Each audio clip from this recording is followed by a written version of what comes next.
अस्सलाम वालेकुम नाजरीन, KBN न्यूज़ चैनल में आप तमाम का तहे दिल से इस्तकबाल है। आइए आज की अहम खबर पर नज़र डालते हैं।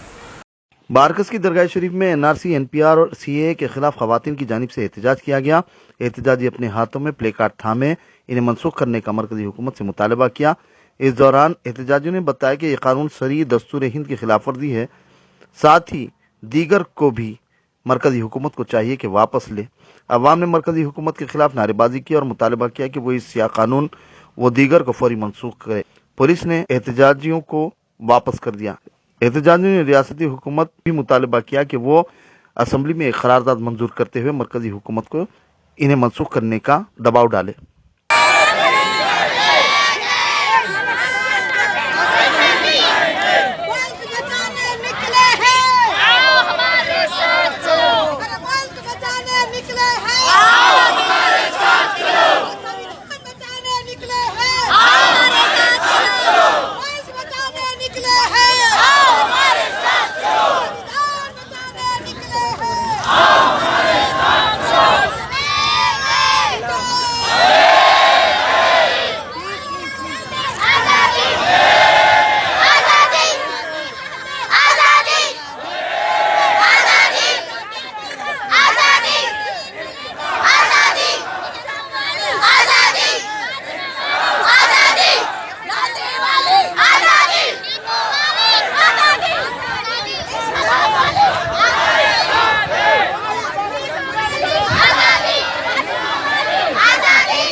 नहीं चलेगी। अरे हम क्या चाहते हैं? आजादी। हम लड़के लेंगे, आजादी। हम हक से लेंगे, आजादी। हम छीन करेंगे, आजादी। तुम कुछ भी कर लो, आजादी। तुम पुलिस बुला लो, आजादी। तुम लाठी चला लो, आजादी। चाहे गोली बरसा लो, आजादी। अशवाक वाली, आजादी। बिस्मिल वाली, आजादी। जौहर वाली, आजादी। टीपू वाली, आजादी। बापू वाली, आजादी। अम्बेडकर वाली, आजादी। मनुवाद से, आजादी। ब्राह्मणवाद से, आजादी। काले कानून से आजादी। हम लड़ कर लेंगे। आजादी। मेरे कफन पे लिख दो, आजादी। मेरी खबर पे लिख दो, आजादी। सुन ले मोदी, आजादी। बड़ी पैर तू भी सुन ले, आजादी। हम लड़के लेंगे, आजादी। हक है हमारा, आजादी। काले कानून से तुम जेल में बंद करो। तुम जेल में डालो, आजादी। तुम डंडे बरसाओ, आजादी। हम लड़के लेंगे, आजादी। हम लड़के लेंगे, आजादी। हक है हमारा, आजादी। अशवाक वाली, आजादी। टीपू वाली, आजादी। जौहर वाली, अम्बेडकर वाली, अम्बेडकर वाली, आजादी। बापू वाली, आजादी। बिस्मिल वाली, आजादी। आजाद वाली, आजादी। जौहर वाली, आजादी। हम लेके रहेंगे, आजादी। तुम कुछ भी कर लो, आजादी। हम लड़के लेंगे, आजादी। हक है हमारा, आजादी। हम छीन के लेंगे, आजादी। काले कानून से आजादी। सरफरोशी की तमन्ना अब हमारे दिल में है। देखना आज कितने बाजुए ताक़त में है। फरोशी की तमन्ना अब हमारे दिल में है। देखना जोर कितना बाजुए कातिल में है। जुल्मी जब तक जुल्म करेगा सत्ता के हथियारों से, चप्पा चप्पा गूंज उड़ेगा इनकलाब के नारों से। जुल्मी जब तक जुल्म करेगा सत्ता के हथियारों से, चप्पा चप्पा गूंज उड़ेगा इनकलाब के नारों से। जुल्मी जब तक जुल्म करेगा सत्ता के हथियारों से, चप्पा चप्पा गूंज उड़ेगा इनकलाब के नारों से। जुल्मी जब तक जुल्म करेगा सत्ता के हथियारों से, चप्पा चप्पा गूंज उड़ेगा इनकलाब के नारों से। न हारे हैं न हारेंगे, दुश्मन से बाजी मारेंगे जी। न हारे हैं न हारेंगे, दुश्मन से बाजी मारेंगे। टूट पड़े हैं जंग में, अब जीत कर ही मारेंगे। इंकलाब जिंदाबाद। इंकलाब जिंदाबाद। इंकलाब जिंदाबाद। इंकलाब जिंदाबाद। मोदी तेरी तानाशाही नहीं चलेगी, नहीं चलेगी, मोदी तेरी तानाशाही नहीं चलेगी, नहीं चलेगी।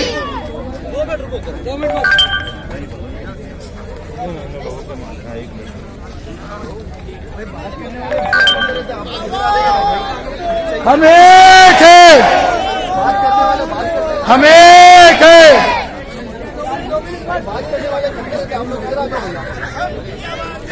आजादी।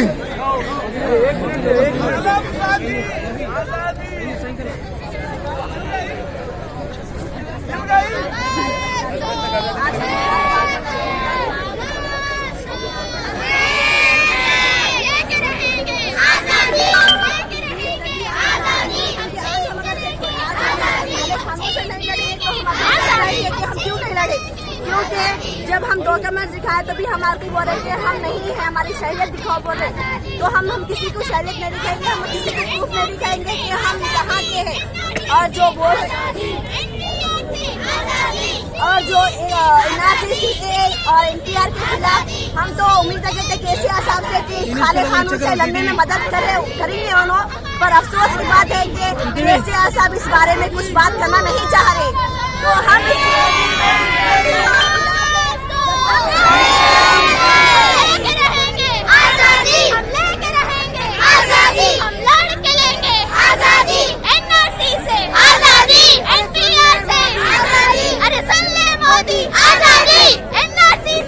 नारेबाजी बहुत अच्छी चीज है।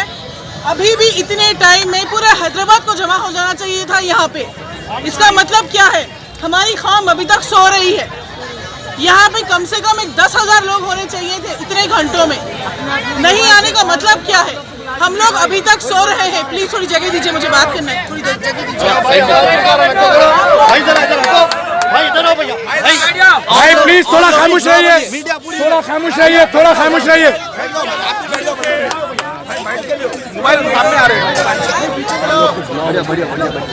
आप लोग औरतें, स्पेशली मेरी खवातीन, मेरी भाइयों, आप लोग प्लीज ये चीज समझिए। अगर हम लोग अभी भी आवाज नहीं उठाएंगे तो हमारी जिंदगियां, हमारा वजूद खत्म हो जाएगा। आपके शहरियत को जो सवाल पूछा जा रहा है, आपके शहरियत को जो पूछा जा रहा है, प्लीज साइलेंस। आपके लिए मैसेज है, सुनिए। आपकी शहरियत को सवाल किया जा रहा है, आपकी बुनियाद को सवाल किया जा रहा है। ये देश को हिंदू, मुसलमान, क्रिश्चियन, ईसाई, सिख सींच के मनाए हैं। अभी सबसे पहले हम सबको क्या करना है? NPR को रिजेक्ट करना है। क्या करना है? NPR को रिजेक्ट करना है। जब हमारे घर पे इन्यूमरेटर्स आएंगे और आपसे NPR के लिए सवाल पूछेंगे, सेंसस का नाम लेंगे, शायद कुछ पुलिस वाले भी आएंगे। आपका काम है, डरना नहीं है। बहुत ही विनम्रता से, बहुत ही पुरअमन तरीके से, प्यार मोहब्बत से आपको उनको बोलना है कि हम हमारे कोई डिटेल्स नहीं देंगे। अभी कागज पूछने का जमाना नहीं है। अब वो आपसे सिर्फ सवाल पूछेंगे और चले जाएंगे। आपका काम क्या है? एकजुट होना। आप लोग एक दूसरे को जमा करिए, आप लोग ब्लॉक करिए और इन्यूमरेटर्स को कोई अपने डिटेल्स मत दीजिए। उसके अलावा NRC में कौन से डॉक्यूमेंट्स चाहिए उसका डिटेल अभी तक गवर्नमेंट ने नहीं दिया है। अपने पैसे जाए मत कीजिए बेकार के डॉक्यूमेंट्स बनाने में। अगर आपको कोई काम के लिए जरूरत पड़ रही है, आप कहीं बाहर जा रहे हैं, आपको पासपोर्ट चाहिए, समझ में आता है। आपके बच्चे को एडमिशन दिलाना है, आपको बर्थ सर्टिफिकेट चाहिए, समझ में आता है। मगर इसके लिए मैं डॉक्यूमेंट्स बना के रख दूंगा, मैं 10-10, 15-15, 20-20 हज़ार रख दूंगी। ये ऐसा मत करिए, अपने पैसे जाया मत करिए, क्योंकि गवर्नमेंट ने अभी तक हमको क्लैरिटी नहीं दी है कि हमको क्या डॉक्यूमेंट्स की जरूरत है। तो आप लोग प्लीज ये समझें कि आप सिर्फ ये जो एजेंट्स हैं, जो दलाल हैं, आप सिर्फ उनके जेब भर रहे हैं। फिलहाल कुछ ना करें आप लोग। असम में ऐसा भी हुआ है कि जो लोगों के पास 14-15 डॉक्यूमेंट्स थे, उसके बावजूद उनको कह दिया गया है कि वो शहरी हिंदुस्तान के नहीं है। यहाँ ऐसा हुआ तो यहाँ अगर आप लोग एक सेकंड, यहाँ ऐसा हुआ तो होगा स्टेप 2। एक चीज तो यहाँ ऐसा हुआ तो इसका जवाब तो मुझे भी क्लियर कीजिए। अच्छा, हाँ, आपकी इन्फॉर्मेशन मुझे भी चीज तो आपको जो समझना है। Please silent please. हमारे साथ ऐसा हुआ तो क्या करना है? क्वेश्चन करें, आप आंसर देते, जरा रुकिए आप। एक मिनट आंटी प्लीज। चीज तो इस 2 चीजें करनी है। NRC के लिए आप डॉक्यूमेंट्स रेडी करके अपना टाइम वेस्ट मत कीजिए। NPR को आप लोग रिजेक्ट करिए। तीसरी चीज जो है, जो हमको समझना है, अगर ये प्रोसेस स्टार्ट होता है, उसके बाद इसके लीगल फॉर्मेलिटीज हमको उस वक्त पता चलेंगे जब गवर्नमेंट हमको क्लैरिटी देगी कि क्या लेंगे वो हमारे से डॉक्यूमेंट्स। क्योंकि असम में अलग हुआ है, वो लोग ऑल ओवर इंडिया अलग करेंगे। मगर इतना आप लोग समझ लीजिए कि ये जो हमारा 100वां मुकाम है, ये बहुत ही अफसोस का मुकाम है। इतने घंटों में भी ये पूरा ग्राउंड भर जाना चाहिए था। ये बहुत ही ज्यादा अफसोस का मुकाम है। अगर आप लोग इस तरह से बड़े नंबर्स में जुट के नहीं कर सक रहे, अपने अपने गलियों में, मोहल्लों में खवातीन और आदमी एटलीस्ट 1 घंटा 2 घंटा रोज फ्लैग और प्ले कार्ड लेके silent protest without blocking traffic पुरअमन तरीके से करने की कोशिश करिए इंशाअल्लाह। और अगर आपको इस तरह से कहीं पे भी मालूम होता है कोई गधा भी ऑर्गेनाइज कर रहा, चले जाइए अपनी शिरकत करने के लिए। बेशक इंशाअल्लाह जरूर।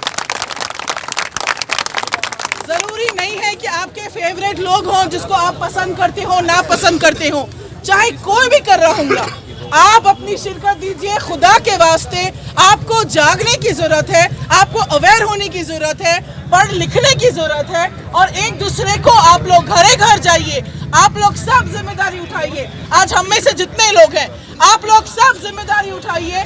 कम से कम 4 नॉन मुस्लिम भाई बहन को अपने साथ लेंगे। आज हमने ऐसा कर दिया है, हमारी जितनी भी डेमोक्रेसी है उसको खर्च कर दिया। 100 साल पहले जो हमको 100 साल लड़ने के बाद जो हमको आज़ादी मिली थी, हमने उसको खर्च कर दिया।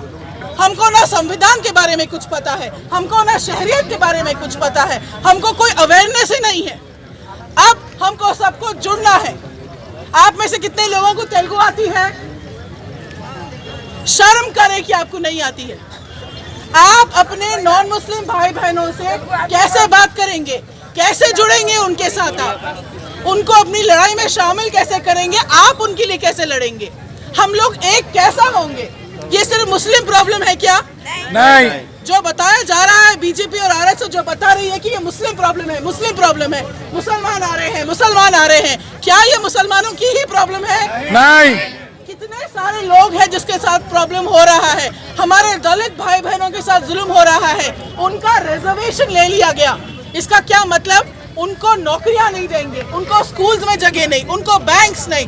हम उनके लिए ठहरेंगे तो वो हमारे लिए ठहरे। अगर आपने हमारे चैनल को अभी तक सब्सक्राइब नहीं किया है तो यहाँ पर रेड कलर का सब्सक्राइब बटन दिख रहा है, उसे क्लिक करें और हमारे चैनल को सब्सक्राइब कीजिए और साथ ही साथ बेल आइकन को भी क्लिक कीजिए, जिससे आपको ताज़ा अपडेट मिलती रहे।